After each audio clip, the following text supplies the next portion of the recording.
Demographics and the Future of the Church by Claude Richli. Read by Sebastian Braxton. Claude Richli, MDiv, MBA, is an Associate Secretary of the General Conference of Seventh-day Adventists, Silver Spring, Maryland, United States. I was recently standing on the 50th floor of a downtown hotel in Bangkok, contemplating with astonishment the mass of buildings below. I had visited Bangkok for the first time in the 90s, and while it was not a small city by any means, I remember Bangkok as being distinctly less dense, with far fewer high-rises and highways crisscrossing it in every direction. This I can say for most cities I visit. The fact is that explosive population growth is the defining reality of our generation. It has impacted the growth of travel, entertainment, businesses, pollution, technologies, wealth, and poverty all around the world. According to a United Nations projection, this growth will continue for a few more decades to eventually peak at 11.2 billion toward the end of the century. For the disciples of Christ, reaching out to these growing masses presents an ongoing challenge as we seek to fulfill the gospel commission. For even as we say that the ratio of Seventh-day Adventist members to the general population keeps declining from year to year, the reality is that every year many more millions are born and die without getting the chance to hear about their Savior. An empty planet. Given this paradigm of uninterrupted growth, great was my surprise when I came across the book, quote, Empty Planet, The Shock of Global Population Decline, end quote. Authors Daryl Bricker and John Ibbitson argue that far from having another 80 years or so of uninterrupted growth ahead of us, we are quickly entering into a stage where populations are set to level off and diminish, and in some regions of the world implode. If so, it will have massive implications not just for the world in which we live, but also for the church and its mission. But how could that be? The laws of demographics are now well understood. Population statistics can be projected well into the future with a high degree of probability. After all, we know how many of us are around now, what life expectancy can be expected in every country, and increasingly, we understand what makes people decide to have babies or not. We also know that every country follows a similar pattern that can be defined in 5 stages, which are like waves that wash over the world in what is called the demographic transition. All societies go from, quote, high birth rates and high death rates, end quote, to, quote, low birth rates and low death rates, quote, over time. Some have done so over 200 years, and others are doing it in a few short decades. The population boom we have witnessed in the last 100 years was due to advances in sanitation and health that lowered the death rate faster than it did the birth rate. This was noticeable in terms of an increase in the lifespan and a decrease in infant mortality. More children survived, who in turn produced more children who survived as they grew up, and so on. But eventually, with an increase in the standard of living and a few other factors that came into play, this dynamic is being reversed in more and more countries to the point where we now have aging populations producing fewer children, who in turn produce fewer children until the population declines as a whole. This dynamic is already at work in much of Europe, while more and more countries of Asia are also caught in that downward spiral. For a society to sustain itself, it needs a fertility rate of 2.1. called replacement rate, meaning that on average, every woman needs to give birth to 2.1 children, taking into consideration that some die prematurely while others cannot have children. But in several countries, that replacement rate has plummeted in the last decade. A graying Europe. Demographers and social planners are sounding a warning about the future of Europe. The United Kingdom has a fertility rate of 1.8, and many countries are below that average, such as Greece, 1.3, Italy, 1.4, Romania 1.3, Slovakia 1.4. Germany is expected to lose 19% of its population by 2050, while Russia's population is expected to drop from 143 million to 107 million. Bulgaria has already shed 2 million of its people since 1989, a decrease of 23%. As church leaders, we can already picture the impact it has on the church. It is much harder to grow the church in a declining society. Older people are more set in their ways, more conservative, and more difficult to win to Jesus.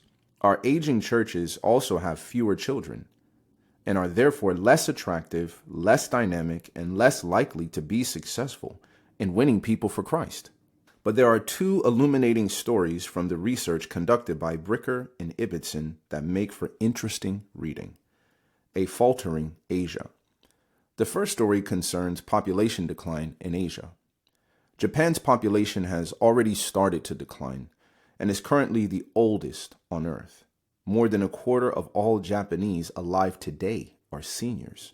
This is unfortunately already playing out in the church to the point where the local leadership, in partnership with the General Conference Secretariat, has embarked on a careful and ambitious church planting program called Mission Unusual Tokyo.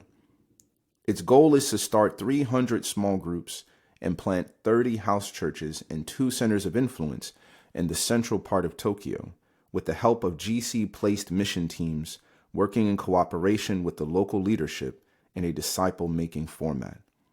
This is not a short-term evangelistic effort, but a long-term undertaking stretching over a decade. Then, in 10 years' time, Korea is predicted to take over Japan as the world's oldest society. This too will have a high impact on our 700 churches there and their ability to reach out and grow. But where things will be interesting to watch is in China. Until 2013, China enforced a one-child policy to curb its billion-plus population. But realizing its negative impact on the future, the government rescinded the law in 2015 in the hope of seeing an uptick in the number of births. Instead, the number kept plunging. Why? The reasons are multiple, but 3 of them play an important role in China as well as around the world, and they make a reversal almost impossible. The first one is urbanization. While children are an asset in the countryside, more hands to help with the chores, they become a liability when the parents move to the city, where the children need to be educated at great cost. The world is urbanizing rapidly, and this is not likely to change. The second reason is that women are getting better educated, and the more educated women are, the more control they have over their lives, bodies, and reproductive choices. Again, this is not going to change. The third reason is the waning influence of family and religion. Both have been powerful factors to encourage large families. But with secularization and greater economic mobility and independence, the influence of both has diminished and, therefore, also the urge to have large families.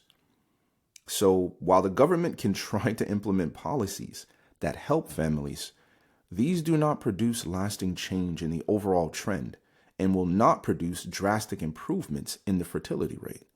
Cities such as Shanghai and Beijing have a fertility rate of 1.0 or less, and this is now baked into society and its structures.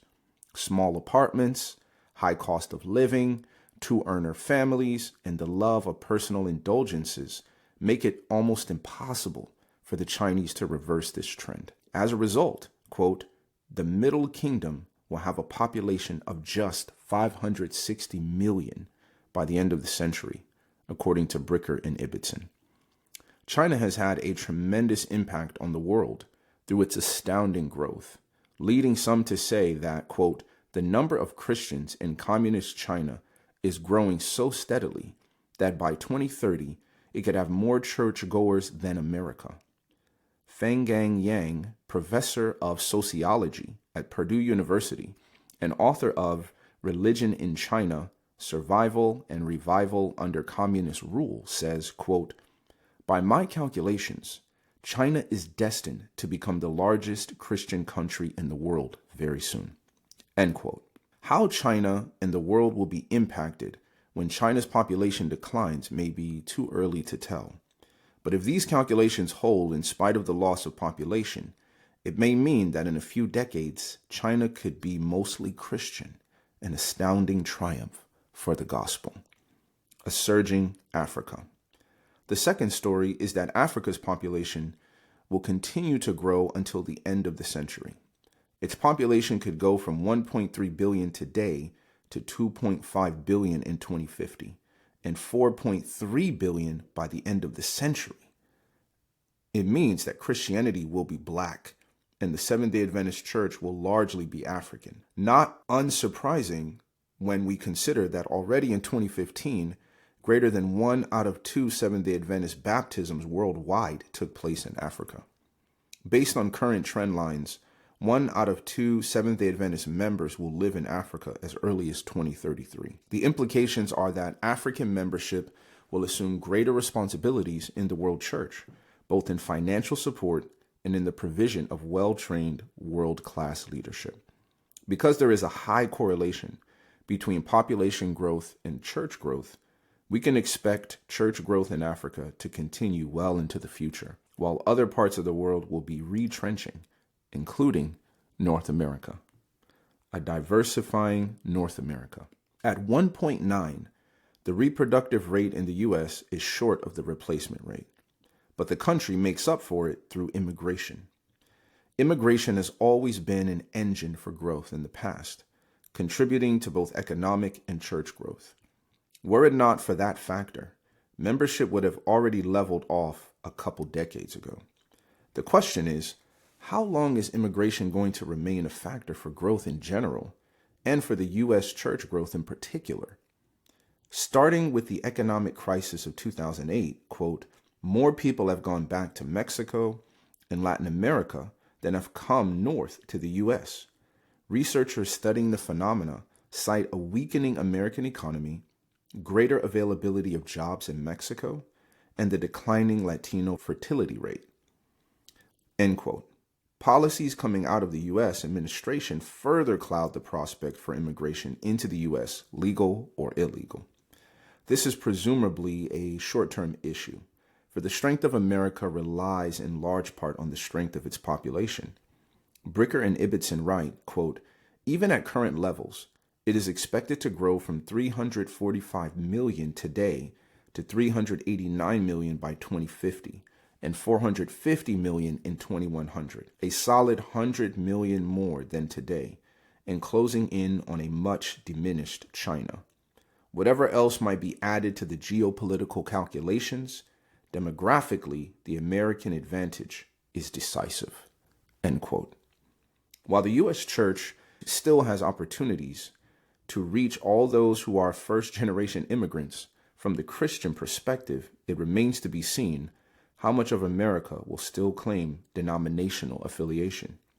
But assuming that immigration to the U.S. and Canada can continue unimpeded in the future, the church in North America will continue to grow, reflecting the diversity of its population and honing its approach to cross-cultural issues.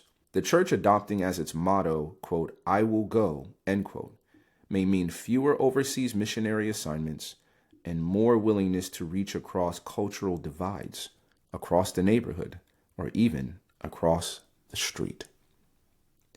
For bibliographical and biblical references on this article, and for much more content for pastors and church leaders, please visit ministrymagazine.org.